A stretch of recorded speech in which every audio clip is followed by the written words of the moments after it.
నీట్గా పెట్టండి కొద్దిగా. ఓకేనా? ఓకే, పైకి నా బ్యానర్ ఒకసారి బ్యానర్ పైకి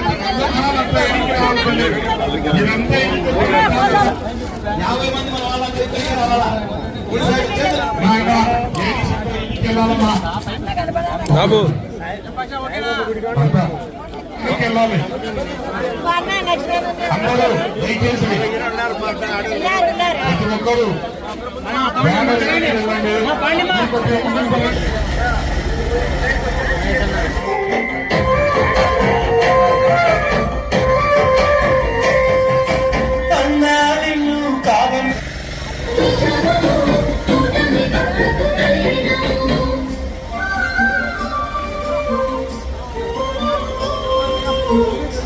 ఆశనా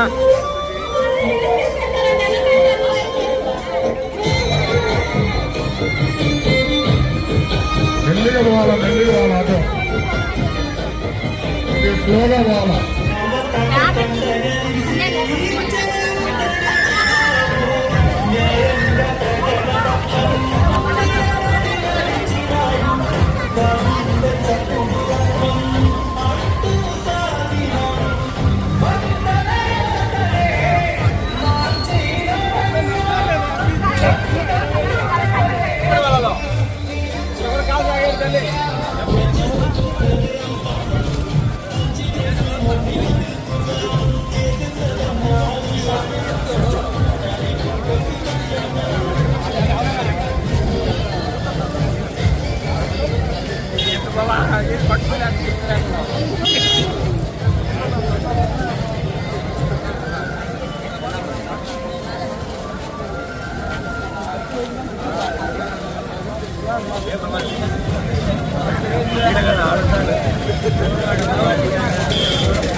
వెంటనే పెంచిన విద్యుత్ ఛార్జీలు వెంటనే తగ్గించాలని కోరుతూ పెంచిన విద్యుత్ ఛార్జీలు వెంటనే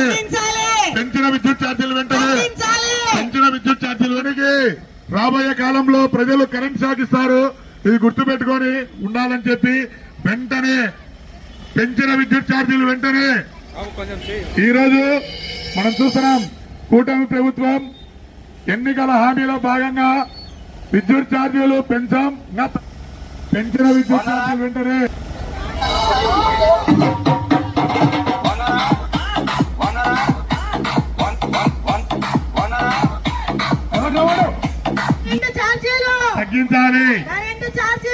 తగ్గించాలి.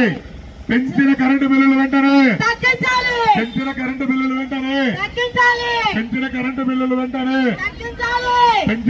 బిల్లులు వెంటనే డౌన్ చంద్రబాబు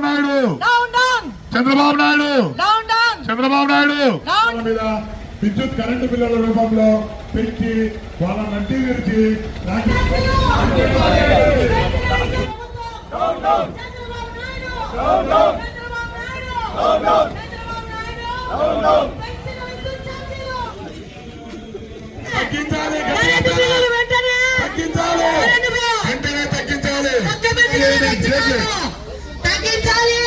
ఒక కనెక్షన్ గడిచిపడక ఒక నిమిషం. పెంచిన విద్యుత్ ఛార్జీలు వెంటనే పెంచిన విద్యుత్ ఛార్జీలు వెంటనే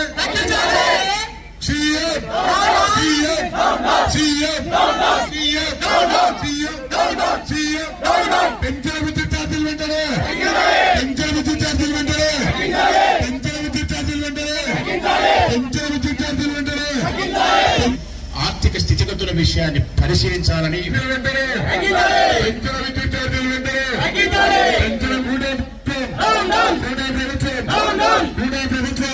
ఎన్నికల కంటే ముందు కూటమికి సంబంధించిన పార్టీలన్నీ కలిపి ఈ రాష్ట్ర ప్రజలందరినీ ఉద్దేశించి చంద్రబాబు నాయుడు చెప్పిన మాటలు ఏంటంటే, మేము గెలిచిన తర్వాత కరెంటు బిల్లులు పెంచము, కరెంటు బిల్లులు తగ్గిస్తాము, నాణ్యమైన కరెంట్ ఇస్తాము. ఇది ప్రతి ఊర్లోనూ చెప్పినాడు. ఈ ఊరు ఆ ఊరు అనకుండా 175 నియోజకవర్గాల్లోనూ డప్పు కొట్టి మరీ చెప్పినాడు. ఇప్పుడు ఎన్నికలు అయిపోయినాయి. ప్రజలు వారిని విశ్వసించినారు, వారి అబద్ధాలను నమ్మినారు, ఆశపడినారు, మేలు జరుగుతుందని భావించినారు, కూటమి పార్టీకి ఓటేసినారు. వారు గెలిచినారు. గెలిచిన 6 నెలలు గడవక ముందే 6 నెలలు గడసలే ఇంకా అంతలేకే రాష్ట్ర వ్యాప్తంగా కరెంటు బిల్లులను పెంచి, అంటే అంతా ఇంత కూడా పెంచలే, దాదాపుగా 16,000 కోట్ల రూపాయలు ప్రజలపైన భారం వేసినారు. మళ్ళీ ఇంకొక నెల 2 నెలలు ఆగితే మరొక 8,000 కోట్లు కూడా భారం పడతా ఉంది. ఈ చొప్పున 5 సంవత్సరాల పొడుగునా కరెంటు బిల్లులు పెరిగే పరిస్థితి వస్తుంది. ఏ మధ్యతరగతి కుటుంబంలో 1,500 కరెంటు బిల్లు వస్తుందో అట్లాంటి వాళ్ళకి ఈరోజు మొదలు పెట్టుకుంటే 5 సంవత్సరాలు గడిచే నాటికి చంద్రబాబు నాయుడు ప్రభుత్వంలో ఖచ్చితంగా అది 4-5 వేల రూపాయల వరకు పోయే పరిస్థితి ఉంది. ఈ రోజే ఆ 1,500 రూపాయలు బిల్లు కట్టే వాళ్లకు రేపు డిసెంబర్ అయిపోతే, జనవరి ఫిబ్రవరి అయిపోతే కన్నా వేసవి కాలం వచ్చేతలకి 1,500 వచ్చే బిల్లు వచ్చే కుటుంబానికి 2,200, 2,300 బిల్లు వచ్చే పరిస్థితి ఉంటుంది. ఇది పేద ప్రజలకు, మధ్యతరగతి కుటుంబీకులకు, ధనవంతులకు అందరికీ కూడా ఆర్థికంగా భారమయ్యే పరిస్థితే. అనేక రకాల ఇబ్బందులు ఎదుర్కోవాల్సిన పరిస్థితి వస్తుంది. కాబట్టి చంద్రబాబు నాయుడు పార్టీ, వారి కూటమి పార్టీలు అన్నీ కలిపి ఇచ్చిన హామీలను నిలబెట్టుకోవాలని చెప్పి మేము కోరుతా ఉన్నాం. పెంచిన కరెంటు ఛార్జీలను వెంటనే తగ్గించాలని చెప్పి డిమాండ్ చేస్తూ ఉన్నాం. వైఎస్ఆర్ కాంగ్రెస్ పార్టీ జగన్మోహన్ రెడ్డి గారి నేతృత్వంలో 175 నియోజకవర్గాల్లో ఈరోజు పెంచిన కరెంటు ఛార్జీలు తగ్గించాలని చెప్పి నిరసన కార్యక్రమాలు చేసినాం పెద్ద ఎత్తున. మొట్టమొదటి నిరసన కార్యక్రమం ఇది. ప్రొద్దుటూరు నియోజకవర్గం కానీ అన్ని నియోజకవర్గాల్లో చూస్తే మొట్టమొదటి. మన జిల్లాల వారీగా చేసినాం రైతుల కోసం. ఈరోజు కరెంటు బిల్లుల కోసం నియోజకవర్గాల వారీగా చేస్తూ ఉన్నాం. ఒకవేళ ఈరోజు ఏదో చేసి వదిలేస్తామని అనుకుంటే చంద్రబాబు నాయుడు ప్రభుత్వం, అది పొరపాటే. బిల్లులు తగ్గించకపోతే మళ్ళీ ఈ ఉద్యమాన్ని తీవ్రతరం చేస్తాం. ఇంతకుముందు ఎక్కడైతే మీరు గుర్రాలతో దక్కించి తుపాకులతో కాల్చి చంపినారో అటువంటి పరిస్థితి వచ్చినా కూడా వైఎస్ఆర్ కాంగ్రెస్ పార్టీ కార్యకర్తల నాయకులు మేమే మీ తుపాకీ గుళ్ళకు రొమ్ముడ్డి ముందు ఉండి ప్రజా సమస్యలు పరిష్కరించేదాని కోసం వైఎస్ఆర్ కాంగ్రెస్ పార్టీ పట్టిన పోరుబాట విడిచే ప్రసక్తే లేదు. తప్పకుండా కరెంటు బిల్లులు మీరు తగ్గించేంత వరకు మేము ఉద్యమాలు కొనసాగిస్తూనే ఉంటాం. ఒకనాటికి ఈ కరెంటు బిల్లుల కోసం మేము కానీ మా నాయకుని నాయకత్వంలో ఆమరణ నిరాహార దీక్షలు చేసే రోజు కూడా వస్తుంది. సబ్స్టేషన్లు ముట్టడి చేసే రోజు వస్తుంది. ఒకసారి వైఎస్ఆర్ కాంగ్రెస్ పార్టీ పిలుపునిస్తే కరెంటు బిల్లులు కూడా ఎవరు కూడా కట్టకుండా ఉండే రోజు వస్తుంది. మీరు కరెంట్ ఆఫ్ చేసే రోజులు వస్తాయి. ఈ ఆంధ్రప్రదేశ్ చీకటి ఆంధ్రప్రదేశ్గా తయారయ్యే రోజులు వస్తాయి. మీరేమన్నా ఆషామాషిగా ఏదో వచ్చినారులే ఒకరు 500 మందో 1000 మందో ఒక మెమరాండాన్ని ఇచ్చిపోతారని అనుకుంటే మాత్రం అది పొరపాటే. మీరు పెట్టే కేసులకు కానీ, మీరు పెట్టే బెదిరింపులకు కానీ, మీరు చేసే బైండ్ ఓవర్ కేసులకు కానీ భయపడే పరిస్థితి వైఎస్ఆర్ కాంగ్రెస్ పార్టీ కార్యకర్తలలో ఏ ఒక్కరిలో కూడా లేదు. ఇది రాజశేఖర రెడ్డిని నమ్మి ప్రయాణం చేసిన కార్యకర్తలు, జగన్మోహన్ రెడ్డి నాయకత్వం పట్ల విశ్వాసంతో ఆయన బాటలో నడిచే కార్యకర్తలు. మాకుండేదే ధైర్యం, మాకుండేదే ప్రజాసేవ లక్ష్యం. కాబట్టి ఆ ప్రజాసేవ లక్ష్యాన్ని ఛేదించడం కోసం ధైర్యంగా ఈ కూటమి పార్టీని ఎదుర్కొనేదానికి సంసిద్ధంగా మేము ఉంటాం. అయినా తెలియక నేను ఒక మాట చెప్పాల్సి వస్తుంది ప్రజలకు. చంద్రబాబు నాయుడు అబద్ధాలు చెప్పడం, మోసం చేయడం కొత్తనా? ఈ ప్రజలు మోసపోవడం పాతనా? రెండూ పాతవే, కొత్తవేవి కాదు. అయినా సరే పేదరికం చెడ్డది కాబట్టి పదే ఆయన అబద్ధాలు చెప్తా ఉన్నా, మోసాలు చేస్తూ ఉన్నా. పేదరికం చెడ్డది కాబట్టి నమ్మి మోసపోతూ ఉన్నారు. కనీసం ఈ ఇంగిత జ్ఞానం అన్న ఈ ప్రభుత్వానికి ఉంటే పేదవాళ్ళను మోసం చేయకూడదు, ఆకలితో అలమటించి జీవన పోరాటం చేసే పేదరిక మధ్యతరగతి కుటుంబీకులను అన్యాయం చేయకూడదనే కనీస ఇంగిత జ్ఞానం ఈ ప్రభుత్వానికి ఉంటే ఇప్పుడైనా మేము చేసిన ఈ నిరసన కార్యక్రమం తర్వాత దిగి వచ్చి కరెంటు బిల్లులు తగ్గించాల్సిన పరిస్థితి వస్తుంది. ఇదే విధంగా కొనసాగితే ఒకనాటికి ఈ ఆంధ్రప్రదేశ్ రాష్ట్రంలో కరెంటు ఉండదు. అందరూ కరెంటు వద్దని చెప్పి పాత పద్ధతిలోనే ఒక 100 సంవత్సరాల వెనక్కి పోతే ఏ విధంగా కిరసనాయలు పోసుకొని ల్యాంటర్లు బుడ్లు మెయింటైన్ చేసినామో అదే పరిస్థితి ల్యాంటర్లు బుడ్లు మెయింటైన్ చేసే పరిస్థితి వస్తుంది. ఈ ల్యాంటర్ల పరిస్థితులకి పోకుండా, ఈ రాష్ట్రం వెనకబడిపోకుండా ఉండేదానికోసం మీ ప్రభుత్వంలో మార్పులు చేసుకోవాలని చెప్పి విజ్ఞప్తి చేస్తూ ఉన్నాం.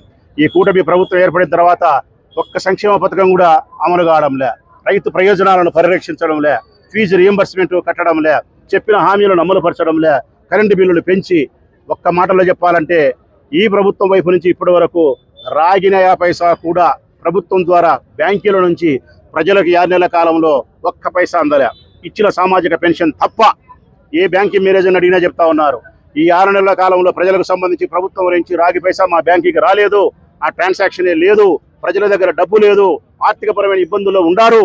జగన్మోహన్ రెడ్డి ప్రభుత్వం ఉన్నప్పుడు ప్రతి బ్యాంకుకి, చిన్న బ్యాంకుకి కూడా నెలకు 2 కోట్లు 3 కోట్లు వచ్చేది. పెద్ద బ్యాంకులకైతే 100 కోట్ల రూపాయల డబ్బులు వచ్చేది. ట్రాన్సాక్షన్ జరిగేది. ప్రజల దగ్గర, మహిళల దగ్గర వేల రూపాయల డబ్బులు జరిగేవి. వ్యాపారాలు జరిగేవి. రియల్ ఎస్టేట్ వ్యాపారాలు జరిగేది.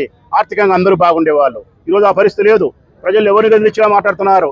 జగనే ఉండింటే ఈ పార్టీకి నాకు ఈ లెక్క వచ్చిండు, జగనే ఉండింటే నాకు ఆ లెక్క వచ్చిండు, ఈ కూటమి వచ్చిన తర్వాత తాగిన పైసా ప్రయోజనం లేదు, ఈ ప్రభుత్వానికి బుద్ధి తక్కువై ఓటేసినాం, జమిలీ ఎన్నికలు ఎప్పుడు వస్తాయా, ఈ ప్రభుత్వాన్ని దించి మా తప్పును సరిదిద్దుకొని జగన్ను మళ్ళీ ముఖ్యమంత్రి చేసుకోవాలని చెప్పి ఎదురు చూస్తున్నారు. జమిలీ ఎన్నికలు వస్తాయి. 27వ సంవత్సరంలో మళ్ళీ జగన్మోహన్ రెడ్డి గారు ముఖ్యమంత్రి అవుతారు. మళ్ళీ రాష్ట్రానికి సంక్షేమ పథకాల వెల్లువ, పేద ప్రజల రాజ్యం వస్తుందని భావిస్తూ మరొక్కసారి కూటమి ప్రభుత్వానికి హెచ్చరిక చేస్తా ఉన్నాం. కరెంటు బిల్లులు తగ్గించకపోతే ఉద్యమాన్ని తీవ్ర రూపం చేస్తాం.